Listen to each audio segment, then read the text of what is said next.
Hello, I'm Sydney Hines, And I'm Colin Kincaid. and we are students at Lindahl High School in Texas. Today, we are meeting with Congressman Nathaniel Moran, who serves as our U.S. representative for the 1st Congressional District of Texas. Welcome, Congressman. Thanks. It's great to be here with both of you. Sydney, Kylie, thank you guys so much for having me. Looking forward to the conversation today, and let's just say from the outset, go Eagles. Thank you. Congressman Moran, what inspired you to go into public service and politics? Well, my story starts back when I was in the 4th grade, and really even before that. My parents came here when I was just about 2 years old to East Texas. I was just a little bitty squirt, and we moved here from Arizona, and they helped start a Bible college down in the south part of Smith County. And during that time, as they raised us on that Bible college campus, in that little single-wide trailer home that we grew up in, I was sharing a twin bed with my twin brother.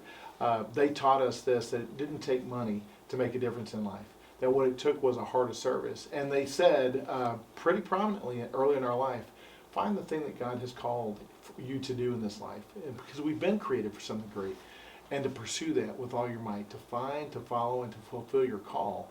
And in the 4th grade, I knew very clearly what my call in life was, and that was to be a public servant, to be in elected office. And I knew that because Ronald Reagan was running for his second term in office. It was 1984. My dad took me to a rally, and then our teacher in elementary school did a little mock ballot where you got to cast your ballot. And in that moment, the excitement that I felt, the passion that I felt, the energy that I felt towards that arena, I knew immediately that that's what I wanted to do. And so since then, the question has always been, when, where, and how would I serve in public service? Wow. So, what is a typical day like as a congressman? Yeah, the day in the Congress is really atypical. That's the way. That's the best way for me to say it is. Every day is different, but that's what I love about it. You really have almost 2 lives that you live. You have a life back in the district, and our district is 17 counties big. It's bigger than the state of New Jersey. So from Tyler and Lindale area, you can go up to Mount Pleasant, Gilmer, Mount Pleasant, up to Texarkana, and down the Arkansas-Louisiana border down to Pineland, Texas, and then everything in between, including Longview, Carthage, Marshall, Jefferson, all those areas. 767,000 people that I represent. And so that presents an opportunity when I'm back home 1 week a month to be able to be on the road. Today's one of those days that I'm here in the district, and so we love to get out, visit with businesses, and talk to folks either through a forum or a town hall. I've got a town hall coming up this week, and next week we're doing some budget workshops where we're bringing in a group that's going to help us go through with the public how you put together the federal budget. It's a really important process to know. So we'll go visit with schools or with Rotary clubs or Key clubs or Kiwanis clubs or all the Lions clubs. We'll go talk to anybody that wants to talk about government and give us an opinion about what should happen, because really, as your member of Congress, my job is to be your voice in Congress and to cast a vote that reflects your principles and your values, and the only way that I can do that is to listen to you. Well, that's here in the district, but 3 out of 4 weeks in the month, I'm in Washington, D.C. So I fly up at the beginning of the week, and then I fly back at the end of the week, and I still live down near White House, Texas, and my 2 little kiddos are in elementary school down there, and I've got 2 kids that are in college now. But on the weekends, on Sunday, we set that aside for us to be in church, to be together as a family, a day of rest, and no campaigning, no political activity. But when I'm in D.C., the day starts really meetings by about 8 o'clock, if not earlier. We're meeting with public policy groups that want to talk to us about legislative issues that either are working or that need to improve or that we need to stop from going through Congress. We're going to get together as a conference. The Democrats get together, the Republicans get together individually, and they talk through their strategies. So we'll do some of that. We'll also have our committee hearings. I'm on 3 committees. Ways and Means Committee, I'm on the Ethics Committee, and I'm on the China Select Committee. So we'll have committee hearings throughout the week that I've got to prepare for, and I'm on subcommittees as well that go along with that. So the preparation for that, it revolves around a lot of reading and a lot of research, a lot of prep from my team that's up there. And we'll also engage in communications, doing interviews throughout the day, making sure that we're doing appropriate social media so that people stay in touch with what we're doing, and then at the end of the week we're sending out a big newsletter about what we're doing up in Washington, D.C. to stay transparent, stay accountable. We meet with constituents when they're up there. We want to make sure that that they have a great time in DC, but also that they have a chance to talk to us about the things that are important to them. So all these meetings throughout the day, they're moving fast and furious without stopping. And I usually get home about 10 p.m. every night. That's usually when I get back to my place of rest, and I can relax and begin to focus on what's to come the next day. But I tell you, I love the fast pace. I've never been a slow pace kind of guy. I love the fast pace of Congress. A program very near to your heart is the Military Service Academy. Can you elaborate on how your office is involved? Yeah, this is really something special to me because, let's see now, I was in 1992. I was starting my senior year of high school at White House, and I was applying for a military academy. And went through the process back then with then Congressman Ralph Hall, who was in Rockwall. Had to go over there and participate in an interview. And I love being part of that process of the 4 academies that we have an opportunity to choose kids to send to from our district. Each member of Congress gets to do that. They get to nominate some folks from their district to go to those military academies.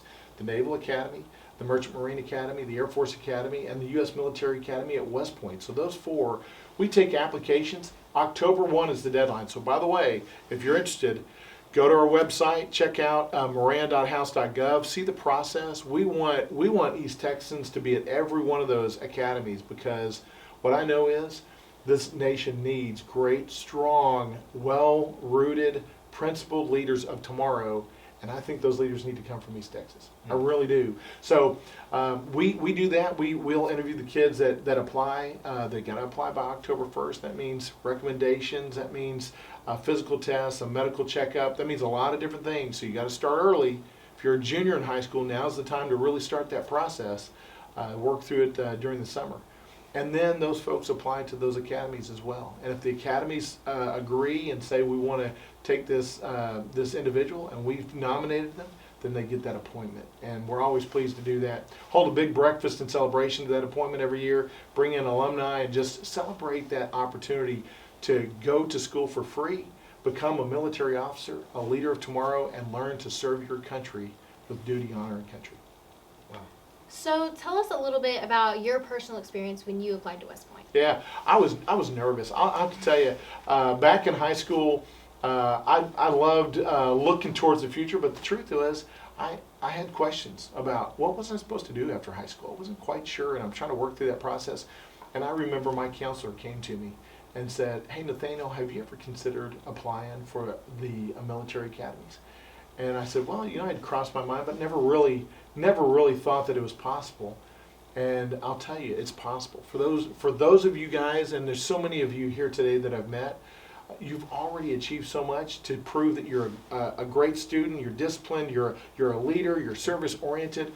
Those are the kids that I think need to be on the national stage and to be leading our country in 20 years. But in order to do that, we know we've got to help you get there and get you trained up. And some of those folks around East Texas, the best way to do that is through the military academy. So I went over to Ralph Hall's office, had to apply and sit down, and Ralph Hall was a giant of a man. He's much bigger than I was, and had an interview with him and got that appointment and was pleased to do that. It changed my life because I internalized those words, duty, honor, country. General MacArthur said they are hallowed words. They reverently dictate what we can be, what we will be, what we ought to be. And truly, I've taken that away since my days at West Point. Also, the mission statement of knowing that you're preparing for a lifetime of service to your country, and everybody should be looking for that opportunity and say, how can I serve my community, my church, my school, my family, my friends, my country? How can I serve? How can I give back? That's the way we need to live our lives. And are there any other programs you offer to high school students? Yeah, we love to be in school. So first of all, we talk to a lot of government classes. We do some graduations. We do all kinds of celebrations. But the things we do specifically for students are we run an app challenge. So students that love technology can build their own app, think of their own application and build it, and then we honor that student. Last year the winner was from Texas High up in Texarkana. We had a big celebration, a big press conference. We did a big promo for recognizing that student's creativity and his hard work. We're going to do that again. We also have an art competition. I like to draw, not very good at drawing, but I like to draw. But I tell you, in East Texas, there's some really wonderful students that know how to do some artwork. And across the United States, every member of Congress gets to pick one piece of artwork from their district to hang in the Capitol for an entire year. That's a pretty special thing. And so we will have a ceremony in December for students that submit their art pieces. I think it's probably by the first part of November that they have to submit their artwork. And we had last year about 45 submissions. We get all those students together, have a big celebration. We do a big presentation, and then we announce who the top 3 winners are. And that top winner then gets to come to Washington, D.C. with their parent and get to have a program where they then see their artwork on display. And it will be in display, like I said, for an entire year. So we do the app challenge, we've got the nominations, we do the art contest, and then we do a service award. And this is really near and dear to my heart because, you know, you don't have to be a prime athlete, or you don't have to be at the top of your class, or you don't have to serve in a leadership position to actually serve other people. Leadership is not position, leadership is action, right? And so throughout my life, sometimes I've been in elected office, sometimes I haven't. But at all times, my goal would be to serve. And so we want to honor kids, either 11th or 12th graders, a boy and a girl throughout the district, that have proven that they have a heart of service, that they put that into action, and that they are serving their community in some way. And we want to recognize them and say, you know what, this is the example of how you should live life. It's for others, it's not for yourself. It shouldn't be about ourselves. It should be about helping other people. Well, Congressman Moran, we appreciate you stopping by to speak with us today. We learned a lot, and we are very, very grateful for your service. So thank you so much. You bet. My pleasure. Thank you guys both. And by the way, sharp dressers, great interviewers. Thank you. Thank you. Really loved being here today with you guys. So congratulations on where you're at and where you're going. Thank you. You bet. Yes, sir. Thank you very much.